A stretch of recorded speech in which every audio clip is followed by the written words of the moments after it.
Good morning friends. स्वागत है आपका विजयपथ सेतु क्लासेज के अंदर। और मैं विजय सिंह धीरावत हमेशा की तरह आपके लिए लेके आया हूँ मैथ का कुछ चुनिंदा टॉपिक्स, जिसके थ्रू आप जो कम्पिटिटिव एग्जामिनेशंस है उसके अंदर अच्छा स्कोर कर पाए। जिस भी एग्जाम की आप प्रिपरेशन कर रहे हैं उसमें मैथ का स्कोर बहुत मायने रखता है और यही स्कोर आपको आगे बढ़ने में मदद करता है। मीन्स अगर आप मैथ का अच्छा स्कोर कर पाएंगे तो आप कट ऑफ से डेफिनेटली ऊपर रहेंगे और अपना सिलेक्शन हासिल कर सकेंगे। देखिए, आज का हमारा जो टॉपिक रहेगा वो रहेगा टिग्नोमेट्री। और टिग्नोमेट्री के अंदर हम कुछ ऐसी चीजें कवर करेंगे जो आपने आज तक पहले कभी देख भी नहीं होगी या फिर देख रखी होगी तो उनको सोल्व करने में आपको दिक्कत महसूस रही होगी। तो टिग्नोमेट्री से रिलेटेड सारे कंफ्यूजन्स आज क्लियर हो जाएंगे। आप पूरा वीडियो शुरू से लेकर अंत तक देखिएगा। ये मत सोचिएगा कि शुरू में मैं बेसिक चीजें दिखा रहा हूं तो अंत तक यही सब चलेगा। नहीं, चीजें थोड़ी थोड़ी स्टेप बाय स्टेप बढ़ती भी जाएगी और बेसिक से एडवांस तक आपको लेके जाएंगे हम। तो स्टार्ट करते हैं हमारा टॉपिक ट्रिग्नोमेट्री। देखिए, ट्रिगोनोमेट्री,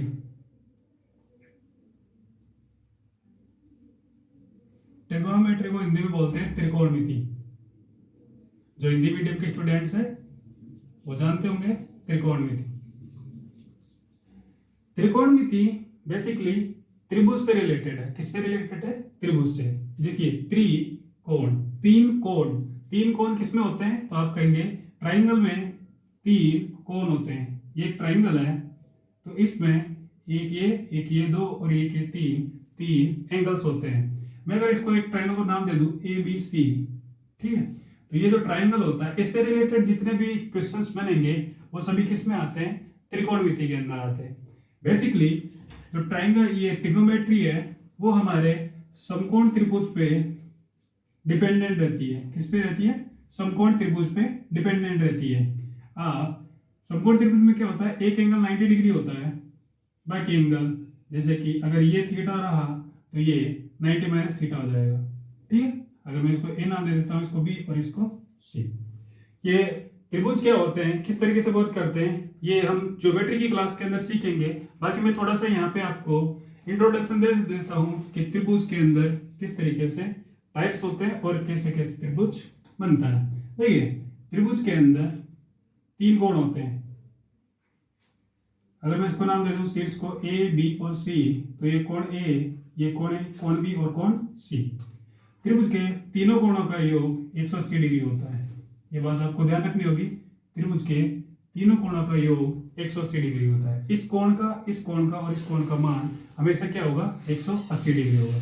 अब यदि बात करें कि त्रिभुज को तीन टाइप से डिवाइड किया जा सकता है। एक त्रिभुज ये, एक ये और एक कुछ आप इस तरीके से बना सकते हैं। इस त्रिभुज के अंदर जो सभी कोण होंगे उनका मान 90 डिग्री से कम होगा। सभी कोणों का मान 90 डिग्री से कम होगा, इसलिए इस त्रिभुज को बोलते हैं न्यून कोण त्रिभुज। इस ट्राइंगल के अंदर एक कोण 90 डिग्री होगा, बाकी कोण 90 से कम, दूसरा कोण भी 90 से कम होगा। तो यहाँ पे एक कोण आपका 90 डिग्री के बराबर होगा, बाकी दो 90 डिग्री से कम होंगे। तो उस कंडीशन में इसको बोलते हैं हम समकोण त्रिभुज। बात करते हैं हमारे तीसरे ट्राइंगल पे, तो ये है अधिक कोण त्रिभुज। यहाँ पे एक जो कोण होगा आपका ये वाला एंगल 90 डिग्री से ज्यादा होगा, ठीक है, बाकी कोण 90 डिग्री से कम रहे होंगे, लेकिन ये एंगल 90 डिग्री से ज्यादा होगा। इसको अगर मैं θ1 बोल दूं तो इसको θ2, ये आपका ABC। तो यहाँ पे एक एंगल 90 डिग्री से ज्यादा है तो इसलिए इसका नाम हो गया अधिक कोण त्रिभुज। देखिए, ये 90 डिग्री से कम है, कम को क्या कहते हैं? न्यून। तो यह है न्यून कोण त्रिभुज। ये 90 डिग्री के बराबर है, बराबर को क्या कहते हैं? समान, और समान से बना है समकोण त्रिभुज। 90 डिग्री से ये अधिक है तो अधिक से बना है अधिक कोण त्रिभुज। ठीक है, ये चीज तो आपको पता होगी, आप बचपन से सीखते हुए आ रहे हैं। त्रिभुज के तीनों कोणों का योग 180 डिग्री होता है। त्रिभुज में यदि एक कोण 90 डिग्री से कम हो, सारे कोण अगर 90 डिग्री से कम हो तो उसे बोलते हैं न्यून कोण त्रिभुज। एक कोण 90 डिग्री और बाकी दोनों कोण 90 डिग्री से कम हो तो उसे बोलते हैं समकोण त्रिभुज, और एक कोण अगर 90 डिग्री से ज्यादा और बाकी दोनों 90 डिग्री से कम हो तो उसे क्या हो कहेंगे, अधिक कोण त्रिभुज।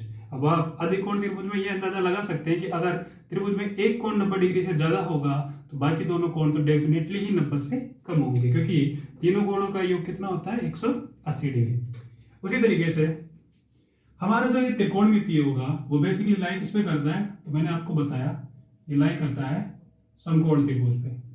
समकोण त्रिभुज कुछ इस तरीके का त्रिभुज होता है, ठीक है। अब अगर ये एंगल ए है, ये शीर्ष ए है वर्टिसेज, ये बी और ये सी, अगर ये एंगल 90 डिग्री है आपका, ठीक है, ये एंगल आपका 90 डिग्री है, तो ये जो कि इस तरीके से आपको नजर आ रहा है, ये भुजा है बी सी और ये भुजा है ए बी और ये भुजा है ए सी। तो 90 डिग्री के सामने वाली भुजा को हम कहते हैं हमेशा कर्ण, इंग्लिश में बोलते हैं हाइपोटेन्यूस, ठीक है। अब अगर आपका एंगल थीटा कुछ यहाँ पे है तो थीटा के सामने वाली भुजा को हमेशा हम क्या मानते हैं, लंब। अगर ये एंगल थीटा है और ये 90 डिग्री है तो त्रिभुज के तीनों कोणों का योग कितना होता है, 180 डिग्री। तो 90 प्लस थीटा और 180 में से घटाएंगे इसको तो ये निकल के आएगा 90 माइनस थीटा। या फिर ऐसे देख लीजिए 90 माइनस थीटा और थीटा को जोड़ेंगे तो 90 और ये 90, तो तीनों मिला के कितने हो जाएंगे, 180 डिग्री। थीटा के सामने वाला कोण लंब होता है, तो थीटा के सामने वाला कोण लंब होता है, इसको बोलते हैं इंग्लिश में परपेंडिकुलर, परपेंडिकुलर, ठीक है। थीटा के जो आसन में होता है, थीटा के जो आसन कोण होता है ये वाला, क्योंकि इसको तो हम कर्ण बोलते हैं, तो इस वाले को क्या बोलते हैं, तो इसको आसन को बोलते हैं आधार, क्या बोलते हैं, आधार, और इंग्लिश में बोलते हैं इसको बेस। तो इस तरीके से कोई भी ट्राइंगल है, अगर आपको ट्राइंगल कुछ इस तरीके से दे दिया जाए, ठीक है, और इस ट्राइंगल के अंदर ये अगर एक 90 डिग्री है, यहाँ पे ये वाला एंगल आपका 90 माइनस थीटा और ये एंगल है आपका थीटा, तो आप कहेंगे थीटा के सामने वाली भुजा क्या जाएगी आपकी, लंब। थीटा के इस साइड वाली आसान वाली भुजा क्या हो जाएगी, आधार, और 90 डिग्री के सामने वाली भुजा तो हमेशा क्या होती है, कर्ण होती है। तो इस तरीके से आप कोई भी ट्राइंगल के अंदर किसी भी तरीके से लंब, कर्ण, आधार को जांच सकते हैं। ये तो बात रही लंब की, कर्ण की और आधार की। अब देखिए कुछ आगे बढ़ते हैं।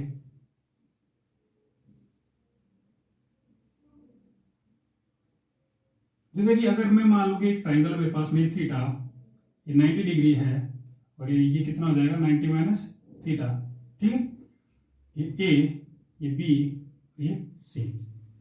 अब बात करते हैं साइन ए क्या होता है, साइन थीटा क्या होता है। साइन थीटा होता है लंब बटे कर्ण। अब अगर थीटा ये है तो ये हो जाएगा लंब, ये बी सी हो जाएगा आधार और ये हो जाएगा आपका कर्ण, ठीक है। इंग्लिश वालों के लिए ये हाइपोटेन्यूस, ये बेस और ये परपेंडिकुलर। साइन थीटा की अगर मैं वैल्यू की बात करूं तो साइन थीटा होता है हमेशा लंब बटे कर्ण, ए बी बटा ए सी, क्या होता है, लंब बटे कर्ण, ठीक। उसी तरीके से कोस थीटा की अगर मैं बात करूं, कोस थीटा हो जाएगा आपका आधार बटे कर्ण, और आधार क्या है आपका, बी सी बटा ए सी, और ये हो जाएगा बी सी आपका आधार और इसको कर्ण। लंब को इंग्लिश में बोलते हैं परपेंडिकुलर और कर्ण को बोलते हैं हाइपोटेन्यूस, आधार को बोलते हैं बेस और कर्ण को बोलते हैं हाइपोटेन्यूस। अब अगले चलते हैं हम टेन थीटा पे। टेन थीटा क्या होता है, तो टेन थीटा हो जाएगा आपका, देखिए टेन थीटा हो जाएगा लंब बटे आधार, और लंब बटे आधार, लंब क्या है आपका ए बी और आधार है आपका बी सी, आधार क्या है आपका बी सी, लंब बटे आधार, लंब परपेंडिकुलर और आधार बेस। उसी तरीके से अगर मैं बात करूं कोट थीटा की, तो कोट थीटा होता है आपका आधार बटे लंब। आधार क्या है आपका बी सी, आधार देखिए बी सी, और लंब क्या है आपका ए बी, हो जाएगा कोट थीटा आपका आधार बटे लंब, और ये हो जाएगा बेस बटे परपेंडिकुलर। अब बात करते हैं सेक थीटा की। सेक थीटा होता है कोस का उल्टा, सेक थीटा कोस का उल्टा होता है, उसी तरह कोट थीटा टेन का उल्टा होता है, और आगे आएगा कोसेक थीटा वो साइन थीटा का उल्टा होगा। सेक थीटा होगा आपका कर्ण बटे आधार, कर्ण बटे आधार, कर्ण है आपका AC और आधार है आपका BC, तो ये हो जाएगा कर्ण बटे आधार। और कर्ण को क्या बोलते हैं? हाइपोटेन्यूज, और आधार को बोलेंगे बेस। उसी तरीके से कोसेक थीटा की अगर मैं बात करूं तो कोसेक थीटा हो जाएगा आपका कर्ण बटे लंब, और लंब है आपका AB, कर्ण बटे लंब। कर्ण को बोलेंगे हाइपोटेन्यूज और लंब को बोलते हैं परपेंडिकुलर। ठीक, अब ये साइन थीटा लंब बटे कर्ण क्यों होता है, कोस थीटा आधार बटे कर्ण क्यों होता है, ये चीज मैं समझाने को आपको समझा सकता हूँ, लेकिन एग्जाम में आपको ये प्रूव आपसे पूछा नहीं जाएगा कि साइन थीटा ही लंब बटे कर्ण क्यों होता है। आपको एग्जाम में एक थीटा की वैल्यू दे दी जाएगी, उस पर साइन थीटा कोस थीटा या इनके स्क्वायर्स फॉर्मेट में या इनके फॉर्मूले बेस पे क्वेश्चन दिए जाएंगे, आपको प्रूव कभी भी नहीं आता एग्जाम के अंदर। ठीक है, तो हम इसलिए आपको कि आपका टाइम भी बचे और आपको ज्यादा मीन्स कि समझने के अंदर दिक्कत महसूस ना हो, इसलिए प्रूफ को थोड़ा सा स्किप करते हैं। बाकी प्रूफ समझाने हमें समझाया जा सकता है, ऐसी कोई बात नहीं है, लेकिन आप अगर उसको स्किप करें तो अच्छा रहेगा। ठीक है, बढ़ते हैं, क्योंकि हमें यहाँ पे एग्जाम के अंदर एग्जाम के पर्सपेक्टिव से सीखना है। हमें मैथ पे PhD नहीं करनी है, हमें मैथ उस लेवल से सीखनी है ताकि हम एग्जाम में अच्छा स्कोर कर पाए। ठीक है, बढ़ते हैं कुछ ऐसी चीजों पे। अब आपको अगर थोड़ा बहुत आइडिया लगा होगा तो आपने अभी देखा साइन थीटा कोस थीटा किस तरह से वर्क करते हैं। अब हिंदी वालों के लिए, जो हिंदी मीडियम से स्टूडेंट्स हैं, वो इसको इस तरीके से याद करते हैं, लाल बटे कक्का। ठीक है, और जो इंग्लिश मीडियम के स्टूडेंट्स हैं वो इसे याद करते हैं, पंडित बद्री प्रसाद हरी हरी बोल। देखिए ट्रिक है, लाल बटे कक्का और ये है पंडित बद्री प्रसाद हरी हरी बोल। अब ये कैसे काम करती है? देखिए हिंदी मीडियम वाले जानते हैं कि हिंदी में लंब कर्ण और आधार होता है, तो उन्होंने एल से लंब बनाया, ए से आधार और के से कर्ण। अब यहाँ पे वो लिखेंगे साइन थीटा, तो साइन थीटा क्या हो जाएगा? लंब बटे कर्ण। देखिए ये वाली एक अगर आप लाइन की दें इस तरीके से तो ये आपकी टेबल बन जाती है, यहाँ पे कुछ इस तरीके से आपकी टेबल बन जाएगी। तो साइन थीटा हो जाएगा लंब बटे कर्ण। उसी फॉर्मेट में अगर मैं बात करूं तो कोस थीटा आपका हो जाएगा आधार बटे कर्ण, और टेन थीटा आपका क्या हो जाएगा? लंब बटे आधार। यहीं पे अगर हम बात करते हैं तो चीजों को अगर उल्टा कर दिया जाए, साइन थीटा का उल्टा क्या होता है? Cosec theta. तो कोसेक थीटा की वैल्यू जाएगी कर्ण बटे लंब। अब आपको कोसेक थीटा के लिए इस साइड से ऐसे चलना पड़ेगा, साइन थीटा के लिए आपको नीचे की तरफ चलना पड़ेगा। कोस थीटा का उल्टा होता है सेक थीटा, तो सेक थीटा की वैल्यू जाएगी कर्ण बटे आधार, और टेन थीटा की वैल्यू होती है लंब बटे आधार, तो कोट थीटा की वैल्यू हो जाएगी आपके पास में आधार बटे लंब। ठीक है, कोट थीटा की वैल्यू हो जाएगी आधार बटे लंब। ये हिंदी मीडियम वाले याद कर सकते हैं। कैसे? लाल बटे कक्का लिखा, ऊपर लिखोगे sine theta cos theta tan theta, फिर यहाँ पे साइन का उल्टा कोसेक, कोस का उल्टा सेक और टेन का उल्टा कोट। तो साइन थीटा जाएगा लंब बटे कर्ण, कोस थीटा जाएगा आधार बटे कर्ण, टेन थीटा जाएगा लंब बटे आधार, कोसेक थीटा जाएगा कर्ण बटे लंब, सेक थीटा जाएगा कर्ण बटे आधार, कोट थीटा जाएगा आधार बटे लंब। इंग्लिश वाले भी इस तरीके से याद कर सकते हैं। यहाँ पे लिखिएगा साइन थीटा, यहाँ पे कोस थीटा, यहाँ पे टेन थीटा, साइन का उल्टा कोसेक, कोस का उल्टा सेक, टेन का उल्टा कोट थीटा। देखिए साइन थीटा के लिए आपको नीचे जाना पड़ेगा, तो पी से परपेंडिकुलर और एच से हाइपोटेन्यूज, तो परपेंडिकुलर बटे हाइपोटेन्यूज। उसी तरीके से कोस थीटा के लिए बेस बटे हाइपोटेन्यूज, टेन थीटा के लिए परपेंडिकुलर बटा बेस, कोसेक थीटा के लिए हाइपोटेन्यूज बटा परपेंडिकुलर, सेक थीटा के लिए हाइपोटेन्यूज बटा बेस, और कोट थीटा के लिए बेस बटा परपेंडिकुलर। ये चीज सेम फॉर्मेट में है, ये हिंदी वालों के लिए, वो इंग्लिश वालों के लिए। जब या फिर आप अगर इंग्लिश वाले इस तरीके से याद रखना चाहते हैं, हिंदी वाले उस तरीके से याद रखना चाहते हैं तो रख सकते हैं, ये आपको याद करने में मदद करेगी। अब बात करते हैं कुछ ऐसे एंगल्स की वैल्यूज की जो कि ट्रिग्नोमेट्री में हमें पूछी जाती है बार बार। देखिए ये साइन की ऐसी वैल्यू जैसे कि साइन 0 की वैल्यू, साइन 30 की वैल्यू, साइन 60 की, साइन 45 की, साइन 90 की, या फिर बाकी सभी की इस पे कोसेक पे, टेन पे, सेक पे, ये वैल्यूज है वो आपको याद नहीं रखनी होती। इनका एक मेथड होता है, वो मेथड अगर आपको पता है तो आप कभी भी कोई भी वैल्यू भूलेंगे नहीं। देखिए कैसे, हाँ थीटा की वैल्यू लीजिए, 0 डिग्री पे निकालनी है आपको एक एक 30 डिग्री पे, एक आपको निकालना है 45 डिग्री पे, एक 60 और एक 90। इन सभी वैल्यूज पे आपको क्या निकालना है, सभी जो त्रिकोणमितीय अनुपात है उन सभी की आपको क्या निकालनी है, वैल्यूज निकालनी है। तो सबसे पहले लिखिए आप 0 पे 0, 1 2 3 4, फिर क्या कीजिए, इन सभी के अंदर 4 से डिवाइड कर दीजिए, 4 से डिवाइड कर दीजिए। अब 4 से आपने डिवाइड कर दिया तो 0/4 क्या होगा, 0, 1/4 तो 1/4 ही होगा, 2/4 को आप लिख सकते हैं 1/2, 3/4 हो जाएगा आपका 3/4, 4/4 हो जाएगा आपका 1। अब मैं यहाँ पे लिख रहा हूँ साइन थीटा, और मैं क्या करूंगा, इन सभी का अंडर रूट लूंगा, क्या लूंगा, वर्गमूल कर रहा हूँ सभी का। सभी का वर्गमूल अगर मैं करूंगा तो 0 का वर्गमूल होता है 0, 1/4 का वर्गमूल हो जाएगा 1/2, 1/2 का वर्गमूल हो जाएगा 1/√2, √3/4 का वर्गमूल हो जाएगा √3 तो ऊपर और 4 का वर्ग 2 और 1 का 1। तो यही वैल्यू आपकी साइन थीटा की वैल्यू थी। देखिए साइन 0 की वैल्यू 0, साइन 30 की वैल्यू 1/2, साइन 45 की वैल्यू 1/√2, साइन 60 की वैल्यू √3/2 और साइन 90 की वैल्यू 1। बात करते हैं कोस थीटा की, कि अब कोस थीटा की वैल्यूज कैसे फाइंड करेंगे। तो ये जो वैल्यूज थी इनको इस क्रम में लिखना स्टार्ट कर दीजिए, उल्टे क्रम में, यहाँ से 1 √3/2, तो 1, फिर उसके बाद में जाएगा √3/2, फिर आ जाएगा 1/√2, फिर आएगा 1/2 और यहाँ पे आ जाएगा 0। तो ये हो जाएगा आपकी कोस थीटा की वैल्यू। बात करते हैं टेन थीटा की वैल्यू। टेन थीटा की जो वैल्यूज होती है वो होती है साइन थीटा बटे कोस थीटा।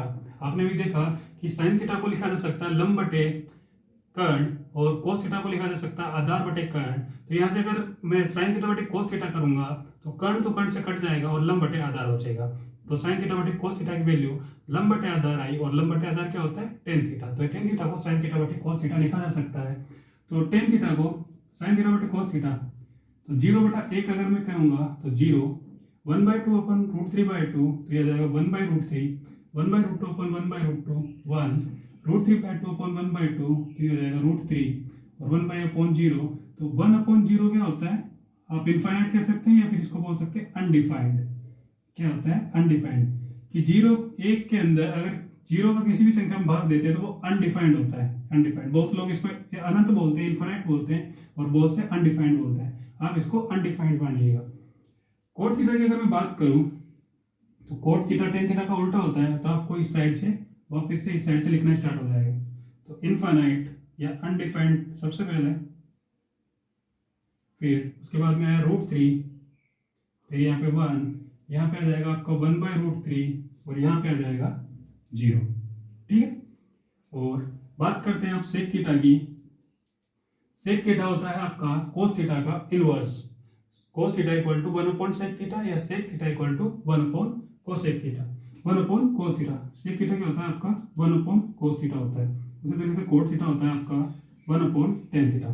तो सेक थीटा इसका कोस थीटा का उल्टा अगर होता है तो ये 1/में चले जाएंगे, जो भी कोस की वैल्यूज है वो 1/में वैल्यूज हो जाएगी। मीन्स अगर मुझे सेक 0 की वैल्यू निकालनी है तो 1/कोस 0 करना होगा, और कोस 0 कितना है 1, 1/1 हो जाएगा 1।